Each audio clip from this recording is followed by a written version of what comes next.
training programs so we can train workers with the skills that employers actually need and match them to the good jobs that are out there right now needing to be filled.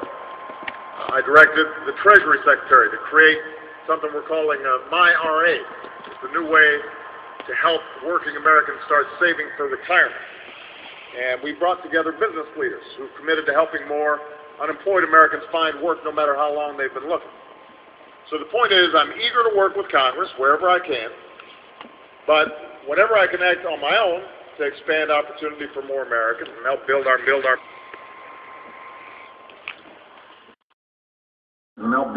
class, I'm going to do that. And all of you, I think, understand that although the economy has been doing better, we've spent the past 5 years fighting our way back from the worst recessions of our lifetimes. Now the economy is actually the lowest it's been in over 5 years. But the trends, the long-term trends that have hurt middle-class families for decades have continued. Folks at the top doing better than ever before. Average wages and incomes have barely budged. Too many Americans are working harder than ever just to keep up. So our job is to not only get the economy growing, but also to reverse these trends and make sure that everybody can succeed. We've got to build an economy that works for everybody, not just the fortunate few. Opportunity for all. That's the essence of America. No matter who you are, no matter where you come from, no matter how you start out, if you're willing to work hard and take responsibility, you can succeed. So I've laid out an opportunity agenda to help us do that. Part one is create more new jobs that pay good wages. Jobs in manufacturing, energy, exports, innovation. Part two, we got to train folks with the skills they need to fill those jobs.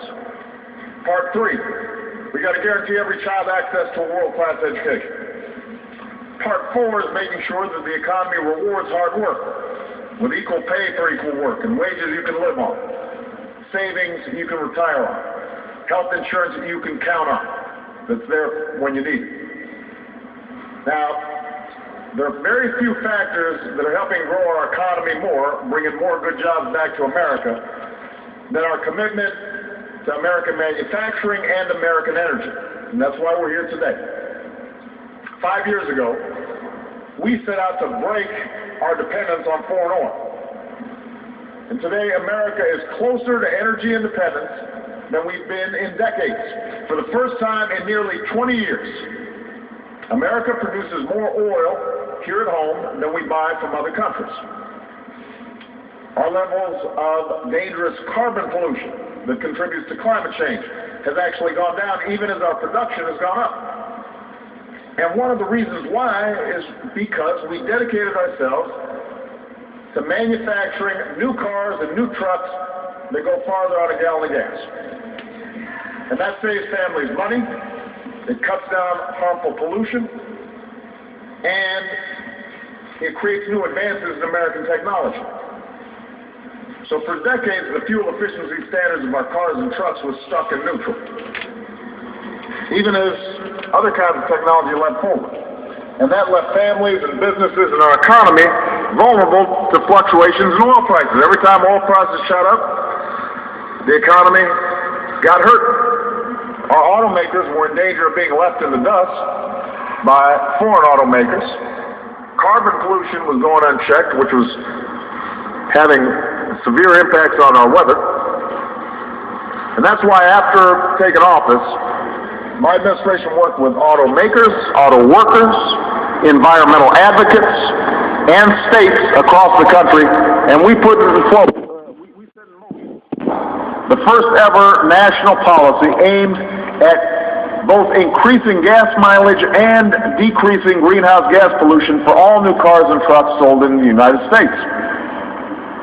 And as our automakers retooled and prepared to start making the world's best cars again, we aimed to raise fuel economy standards to 35.5 miles per gallon for a new vehicle by 2016. Yeah, wow. That was an increase of more than 8 miles per gallon over what cars had averaged at the time. And what we were clear about was if you set a rule, if you set a clear goal, we would give our companies the certainty that they needed to innovate and outbuild the rest of the world. They could figure it out if they had a goal that they were trying to reach. And thanks to their ingenuity and hard work, we're going to meet that goal. 2 years later, we've already seen enormous progress. And we're building on that progress by setting an even more ambitious target. We're going to double the distance our cars and light trucks can go on a gallon of gas by 2025. We're going to double it. And that means, that's big news. Because what it means is, you got to fill up every 2 weeks instead of every week. And that saves the typical family more than $8,000 at the pump over time. I'm assuming you can use $8,000 that you're not paying at the gas station. And in the process, it cuts American oil consumption by 12 billion barrels. So we let the automakers decide how they were going to do it. We set the goal and we said, go figure it out. And they invested in innovative and cost-effective technologies. And some are already making cars that beat the target of nearly 55 miles per gallon. They've got plug-in hybrids, they got electric vehicles, they're taking advantage of the investments that the Recovery Act made in American advances in battery technology, so cars are getting better, and they're getting more fuel efficient all the time. And for anybody who said this couldn't be done, or that it would hurt the American auto industry, the American auto industry sold more cars last year than any time since 2007. And since we stepped in to help our automakers retool,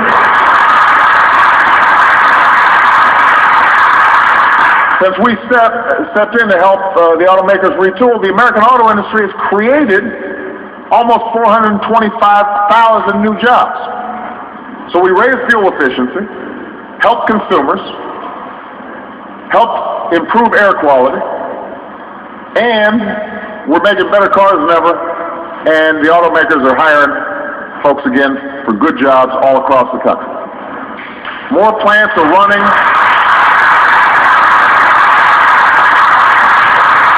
More plants are running at full capacity.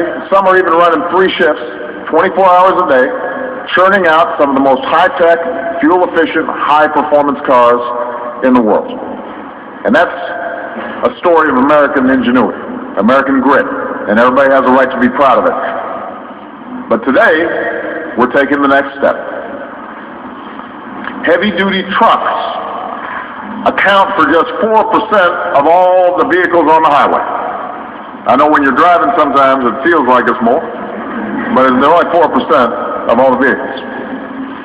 But they're responsible for about 20% of carbon pollution in the transportation sector.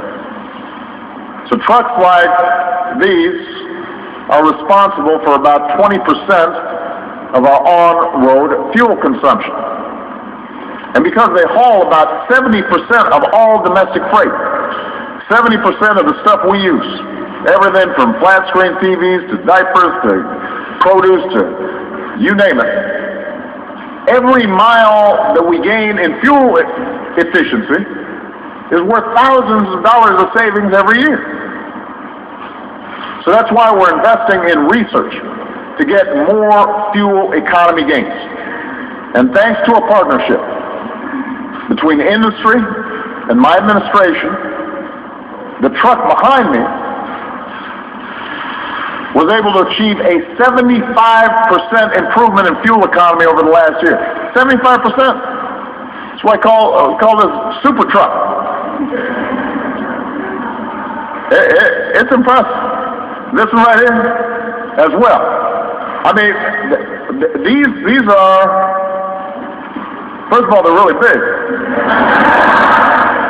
But you can see how they've redesigned the truck in order for us to save fuel economy. And improving gas mileage for these trucks are going to drive down our oil imports even further.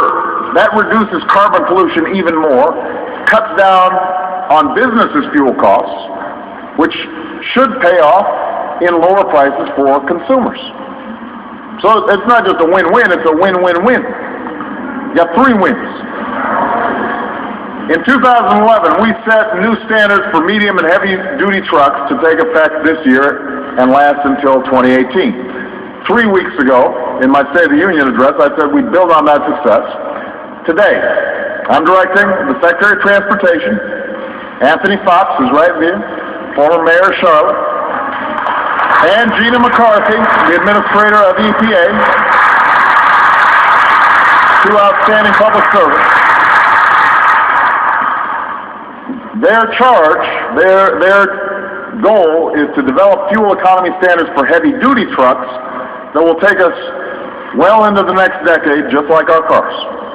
And they're going to partner with manufacturers and auto workers and states and other stakeholders, truckers, to come up with a proposal by March of next year, and they'll complete the rule a year after that. And businesses that buy these types of trucks have sent a clear message to the nearly 30,000 workers who build them. We want trucks that use less oil, save more money, cut pollution. So far, 23 companies have joined our National Clean Fleets Partnership to reduce their oil consumption or replace their old fleets of trucks with more fuel-efficient models. And collectively, they operate about 1 million commercial vehicles nationwide. So there's a lot of companies, and some of them are competitors. And if rivals like PepsiCo and Coca-Cola, or UPS and FedEx, or AT&T and Verizon, if they can join together on this, then maybe Democrats and Republicans can do the same. Maybe Democrats and Republicans can get together. So when you see these companies, new electric or natural gas-powered delivery or garbage trucks, it's due to this partnership. And the reason we're here is because Safeway was an early leader on this issue. By improving the aerodynamics of its trucks, investing in larger trailers, more efficient tires, Safeway's improved its own fuel efficiency, and the results are so solid that Safeway now encourages all the companies it hires to ship its products to do the same. So to help our businesses and manufacturers meet this new goal, we're offering new tax credits, both for companies that manufacture heavy-duty alternative fuel vehicles and those that build fuel infrastructure so that trucks running on biodiesel or natural gas or hybrid electric technology, they'll have more places to fill up.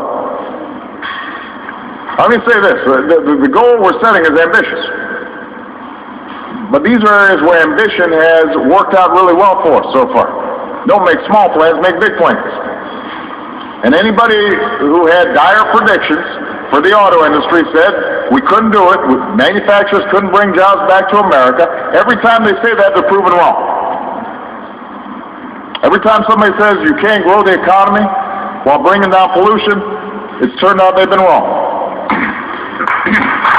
Anybody who says we can't compete when it comes to clean energy technologies like solar and wind, they've had to eat those words. You can't bet against American workers or American industry.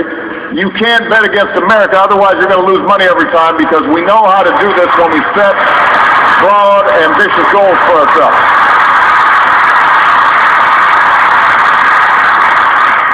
So from day one, we've known we had to rebuild our economy and transition to a clean energy future, and we knew it wouldn't be easy or quick. And we've got a lot of work to do on both counts. But the economy's growing. We're creating jobs. We're generating more clean energy. We're cutting our dependence on foreign oil. We're pumping out less dangerous carbon pollution. If we keep going down this road, then we're going to have a future full of good-paying jobs. We've got assembly lines that are humming with the components of a clean energy age. We got more of the best trucks and cars in the world designed and engineered and made in America. If we keep on going, we're going to leave a better future for our children. And I'm proud of Safeway and all its workers for helping to show us the way. If it can be done here, it can be done all across the country. So congratulations to all of you. Thank you, and God bless you. God bless America. All right. And there you have it, President Obama speaking for roughly 15 minutes there in